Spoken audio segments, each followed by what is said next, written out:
বনগা বাজার থেকে এসেছি। আমি পড়ে গিয়ে পা ভেঙে গিয়েছিল, আমার পায়ের দুটো হাঁড়ি ভেঙে গিয়েছিল।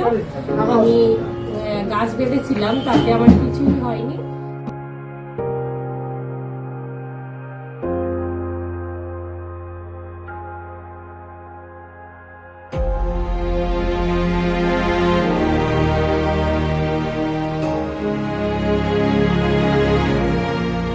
স্যারকে দেখিয়ে আমি 1.5 মাসের মধ্যে পুরো সুস্থ। আচ্ছা, এখন আমি পুরো সুস্থ, সব করতে পারছি।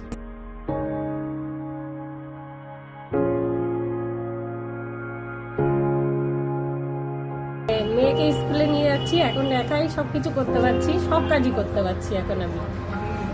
ঠিক আছে, আমার কোনো আর অসুবিধা নেই।